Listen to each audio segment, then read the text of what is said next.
नमस्कार दोस्तों यहाँ पर आप मेरे हाथ में देख रहे हैं नक्स वोमिका 30 और सल्फर 30। दोस्तों ये दोनों होम्योपैथी की दो सबसे अधिक यूज की जाने वाली मेडिसिन है। सबसे ज्यादा होम्योपैथिक में जो दवा यूज होती है वो होती है नक्स वोमिका, और यदि दूसरे नंबर पर हम रखें तो सल्फर को रख सकते हैं।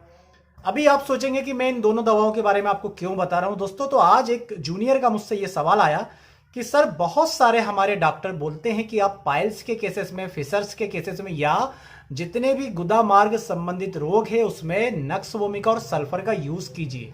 दोस्तों ये बिल्कुल सही बात है, और यदि आप पुराने से पुराने होम्योपैथ के फार्मूला देखेंगे तो उसमें 80% होम्योपैथ पाइल्स या फिशर्स को दूर करने के लिए रात में एक डोज नक्स वोमिका और सुबह एक डोज सल्फर की लेने की सलाह देते हैं काफी लंबे समय तक।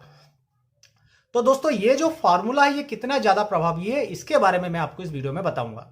जनरली दोस्तों देखा जाए तो आपने मेरे जो फार्मूले देखे होंगे उसमें मैं मदर टिंचर्स के कॉम्बिनेशन बताता हूं, किंतु यदि आप ये दोनों फार्मूले नक्स वोमिका और सल्फर यूज करना चाहते हैं तो आपको एक बात का ध्यान रखना पड़ेगा कि ये जो फार्मूला ये आपको तुरंत आराम नहीं देगा, किंतु आपके पेशेंट के लंबे समय के इलाज के लिए ये बहुत ही उपयोगी फार्मूला है।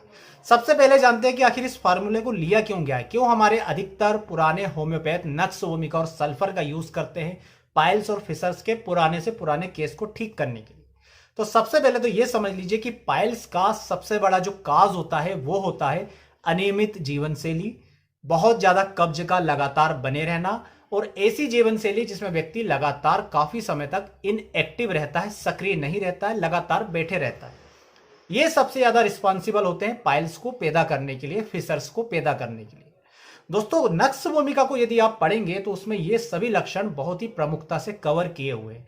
नक्स वोमिका ऐसे सभी मरीजों को बहुत अच्छी सूट होती है जिनकी जीवन शैली अनियमित होती है, जो रात में ज्यादा समय तक जागते हैं, दिन में ज्यादा समय तक सोए रहते हैं। दोस्तों जो शारीरिक श्रम बिल्कुल नहीं करते, केवल मानसिक श्रम करते हैं, जैसे व्यापारी लोग जो काफी लंबे समय तक एक जगह पर बैठे रहते हैं, अपने नौकरों पर आश्रित रहते हैं, उनसे ही काम करवाते हैं। या ऐसे सभी लोग, बड़े बड़े अधिकारी लोग या बड़े बड़े जो है विद्यार्थी लोग समझ लीजिए, जो काफी लंबे समय तक एक ही जगह पर पढ़ते रहते हैं, क्लासेस अटेंड करते हैं 8-8 घंटे की, कंप्यूटर पर काफी लंबे समय तक बैठने वाले लोग, तो आप देखेंगे कि ऐसे लोग सबसे ज्यादा कब्ज से, पाइल्स से, फिशर्स से पीड़ित होते हैं। तो सबसे ज्यादा इसे कवर कर रही है नक्स वोमिका। दोस्तों इसके बाद बात करें तो नक्स वोमिका में कब्ज भी बहुत प्रमुखता से पाया जाता है।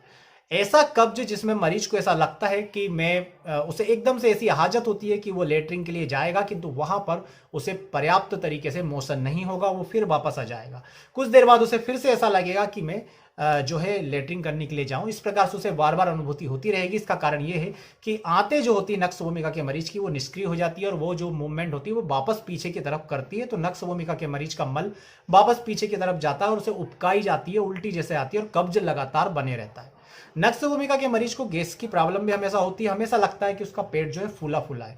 तो आप देखेंगे कि बहुत सारे लक्षण तो नक्स वोमिका ने कवर कर लिए, जो कारण होते हैं मुख्यतः पाइल्स, फिशर्स या गुदा रोगों को पैदा होने के। तो इसलिए ये जो कॉम्बिनेशन है इसमें नक्स वोमिका रात में एक बार दिया जाता है। दोस्तों इसमें जो दूसरी दवा है वो है सल्फर 30।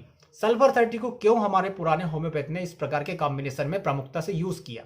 तो सबसे पहले तो आप एक बात समझ लीजिए कि यदि कोई बीमारी जड़ से नहीं जा रही है, बार बार रिपीट हो रही है, तो इसके पीछे कोई ना कोई मियाज्म जिम्मेदार है, और खासकर 80% केसेस में मियाज्म मिलता है सोरा।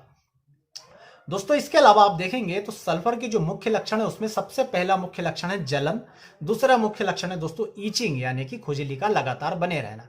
तो यदि किसी व्यक्ति को गुदाद्वार का कोई भी रोग होगा तो आप देखेंगे कि ये दोनों लक्षण बहुत प्रमुखता से पाए जाएंगे। या तो उसे गुदाद्वार में जलन होती रहेगी, चाहे उसे फिशर्स हो, पाइल्स हो, वो ये शिकायत करेगा कि हमें टॉयलेट जाने के काफी लंबे समय तक जलन सी बनी रहती है, हमें हमेशा गुदाद्वार में खुजली सी चलती रहती है। इसके अलावा दोस्तों सल्फर में लालीपन भी बहुत ज्यादा मोस्ट इंपॉर्टेंट एक लक्षण होता है, और जो भी पाइल्स फिशर्स के मरीज होते हैं गुदाद्वार के, वो ये बताते हैं कि हमें गुदाद्वार में सूजन सी आ गई है, बहुत ज्यादा लालपन सा आ गया है। इसके अलावा दोस्तों सल्फर को यदि कोई बीमारी ठीक नहीं हो रही है वहां भी यूज करते हैं, और यदि कोई बीमारी में कोई दवा काम नहीं कर रही है तो वहां पर भी सल्फर का यूज करके बीमारी को ठीक किया जाता है। तो इस प्रकार से आपने देखा कि बीमारी के पैदा होने के सभी लक्षणों को कवर कर रही है नक्स वोमिका, और बीमारी के जो लक्षण है गुदाद्वार के उन सभी लक्षणों को कवर कर रही है सल्फर। सल्फर एक और प्रमुख लक्षण को कवर करती है कि यदि किसी व्यक्ति को दस्त की हाजत होती है, वो भी सुबह उठते से ही, उसके बाद दिन भर उसे किसी प्रकार की कोई समस्या नहीं होती, बार बार यदि इस प्रकार की फीलिंग मनुष्य को, किसी इंसान को आती है, किसी मरीज को आती है दोस्तों, तो बार बार दस्त जाने के कारण जो गुदाद्वार की म्यूकस मेम्ब्रेन होती है, जो अंदर की झिल्ली होती है, श्लेष्मिक झिल्ली दोस्तों, वो बहुत ज्यादा इरिटेट हो जाती है, जो कारण बनती है वहां पर पाइल्स फिशर्स पैदा होने का। तो ये भी सल्फर कवर कर रही है। तो हमारे जो पुराने से पुराने होम्योपैथी उन्होंने इन सब लक्षणों को जब देखा तो देखा कि ज्यादा से ज्यादा गुदाद्वार की बीमारियों को नक्स भूमिका और सल्फर से ही कवर कर दिया जा सकता है। इसके बाद नक्स भूमिका लेने का ये नियम है कि ये रात में लेने में बहुत अच्छा काम करती है, और सल्फर लेने का नियम है कि ये दिन में बहुत अच्छा काम करती है यदि इसे 10-11 बजे के आसपास ले। तो इस प्रकार से एक ये फार्मूला बना कि यदि आप पाइल्स फिशर्स के केसेस में रात में एक डोज नक्स भूमिका 30 की और दिन में एक डोज सल्फर 30 की देते हैं, तो ये पुराने से पुराने फिशर्स पाइल्स को ठीक कर देती है। और ये दोस्तों बिल्कुल सही बात है, किंतु आप एक बात का ध्यान रखें कि ये तुरंत आराम नहीं देती, इसे काफी लंबे समय तक लगातार लेना पड़ता है। इसके अलावा ऐसे सभी मरीज जिन्हें आप महंगी दवाइयां नहीं दे सकते, जिन्हें मदर टिंचर जो है, जो आसानी से अफोर्ड नहीं कर सकते, उन्हें भी आप ग्लोबुल्स में नक्स भूमिका और सल्फर का कॉम्बिनेशन बना करके एक डोज रात में नक्स भूमिका ग्लोबुल्स में लेने के लिए, एक डोज दिन में सल्फर ग्लोबुल्स में लेने के लिए दे सकते हैं। तो इस प्रकार से काफी कम कीमत में आप नक्स भूमिका और सल्फर से पाइल्स फिशर्स के कई सारे मरीजों को ठीक कर सकते हैं, बशर्ते कि वो काफी लंबे समय तक ये मेडिसिन लेने के लिए तैयार रहे।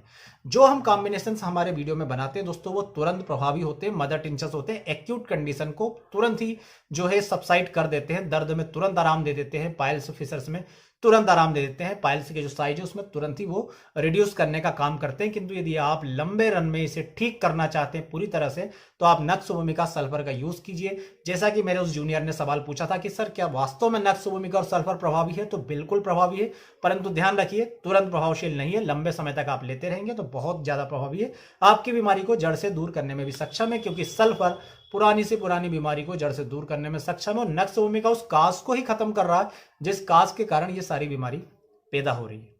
दोस्तों यहां तक कि आप जो है इन दोनों मेडिसिन को यदि ग्लोबुल्स में बनाकर देते हैं, तो अपने कई सारे मरीज जो गरीब है उन्हें फ्री ऑफ कास्ट भी प्रोवाइड करवा सकते हैं, उनकी भी बीमारी इसे लंबे समय तक लेने से दोस्तों पूरी तरह से ठीक होगी। ऐसा हमारे जो पुराने होम्योपैथी उन्होंने अपनी प्रैक्टिस में लगातार ये पाया। और मैं भी दोस्तों अपने जो कॉम्बिनेशन देता हूं उसमें कई बार यदि मुझे लगता है कि पेशेंट इनएक्टिव जीवन शैली वाला है, पेशेंट का काम अधिकतर बैठे रहने से होता है, तो उसे नक्स भूमिका और सल्फर जो है रात में और दिन में अवश्य देता हूं। तो आप इन मेडिसिन का यूज करके देखिए, आप भी फिशर्स पाइल्स से परेशान है तो इसे आप भी सेवन कर सकते हैं, इनका कोई साइड इफेक्ट नहीं है, बशर्ते कि आपको सल्फर से कोई विशेष प्रकार की एलर्जी या इरिटेशन नहीं हो, तो आप किसी होम्योपैथिक डॉक्टर की देखरेख में ही इन औषधियों को यूज कीजिएगा। उम्मीद करता हूं दोस्तों वीडियो आपको पसंद आएगा। वीडियो यदि पसंद आए तो प्लीज वीडियो को लाइक करें, चैनल को सब्सक्राइब जरूर करें। आप सभी का बहुत बहुत धन्यवाद। जय हिंद, वंदे मातरम।